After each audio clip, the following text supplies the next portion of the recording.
নমস্কার বন্ধুরা, আমি অনির্বাণ। আপনারা দেখছেন দি গ্যাজেট ওয়ার্ল্ড।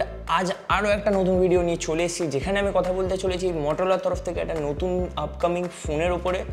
ভিডিওতে আগে যাওয়ার আগে আপনারা যদি গ্যাজেট ওয়ার্ল্ড চ্যানেলে নতুন হন তাহলে সাবস্ক্রাইব করবেন, আর এরকমই টেক রিলেটেড ভিডিওস যদি ডেলি চাই তাহলে বেল আইকনে ক্লিক করে দিন। চলো শুরু করা যাক। মোটরোলা তাদের জি সিরিজে আরও একজন নতুন সদস্যকে অ্যাড করতে চলেছে খুব শীঘ্রই। সেটা হচ্ছে মোটরোলার তরফ থেকে G86, G85-এর যে সাকসেসর হতে চলেছে। আর এই ভিডিওতে আমি এই ফোনটাকে কিছু স্পেসিফিকেশনের উপরে কথা বলতে চলেছি বন্ধুরা। চলো স্টার্ট করা যাক এই ফোনটাতে যে ডিসপ্লে পাবেন সেটা দিয়ে। এই ফোনটাতে যে ডিসপ্লে থাকছে সেটা হচ্ছে 6.67 ইঞ্চের POLED 1.5K রেজলিউশনের ডিসপ্লে, যেটা কিনা সাপোর্ট করতে চলেছে সুপার এইচডি, তার সাথে 10 বিট কালারসের।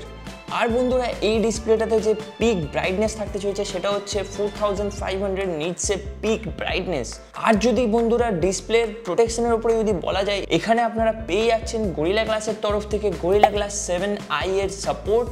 মানে আপনাদের ফোনে যে ডিসপ্লেটা থাকতে চলেছে সেই ডিসপ্লেটা খুবই সহজে তো ভাঙবে না, এইটুকুনি তো গ্যারেন্টি গরিলা গ্লাস তো দিয়েই দেয়। চলো বন্ধুরা, ডিসপ্লে ব্যাপারে তো জেনে নিলাম, এবার আসা পারফরমেন্সে প্রথমে কথা বলে নিই ওএস এর উপরে। ওএসে আপনারা পেয়ে যাবেন অ্যান্ড্রয়েড 15, তার সাথে 2 বছরে আপনারা পেয়ে যাবেন এখানে ওএস আপডেট, মানে অ্যান্ড্রয়েড 16, 17 আপডেট আপনারা এই ফোনটাতে দেখতে পেয়ে যাবেন। তার সাথে বন্ধুরা আপনারা এই ফোনটাতে পেয়ে যাচ্ছেন 4 বছরের সিকিউরিটি আপডেটও মোটরোলার তরফ থেকে। এবার বন্ধুরা জেনে নিই যে এই ফোনটাতে কি চিপসেট ইউজ করা হয়েছে। এখানে আপনারা দেখতে পেয়ে যাবেন ডাইমেনসিটির তরফ থেকে 7300 প্রসেসর, যেটা কিনা ক্লক স্পিড পার করে কোয়াইট অ্যারাউন্ড 2.5 গিগাহার্টজের ক্লক স্পিড। আর AnTuTu স্কোরের উপর যদি কথা বলা যায়, এখানে আপনারা দেখতে পেয়ে যাবেন 6,77,000 অ্যারাউন্ড AnTuTu স্কোর।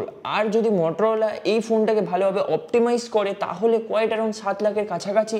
চলো বন্ধুরা, এবার কথা বলে নিই র্যাম আর স্টোরেজ টাইপের উপরে। এখানে আপনারা দেখতে পেয়ে যাবেন 8GB 128, আর তার সাথে আরও একটা ভ্যারিয়েন্ট থাকবে, সেটা হচ্ছে 12GB 256GB ভ্যারিয়েন্ট।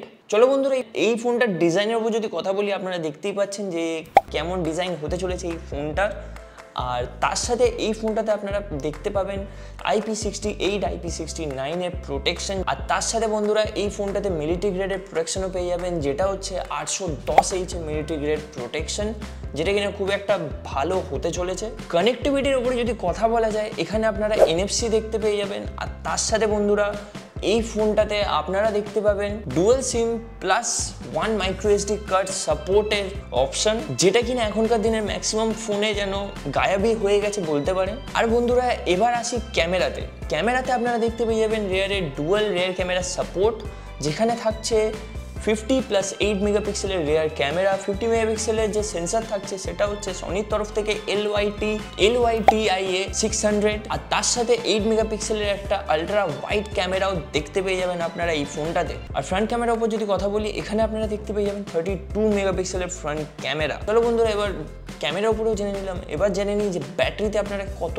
এমএইচের ব্যাটারি এই ফোনটাতে দেখতে পাবেন। এই ফোনটাতে আপনারা দেখতে পেয়ে যাবেন 5200 mAh অথবা 6700 mAh এর ব্যাটারি। আর তার সাথে আপনারা যে চার্জারটা পাবেন সেটা হচ্ছে 33 ওয়াটের টার্বো পাওয়ার চার্জার, যেটা কিনা মোটরোলা প্রোভাইড করতে চলেছে এই ফোনটাতে। তাহলে বন্ধুরা আপনারা বলবেন যে আপনাদের এই ভিডিওটা কেমন লাগলো। ভালো লাগলে লাইক করবেন, কমেন্ট করবেন আর শেয়ার করবেন আমার ভিডিও। চলো বন্ধুরা, দেখা হচ্ছে নেক্সট ভিডিওতে। ততক্ষণের জন্য think positive, be positive. Thank you.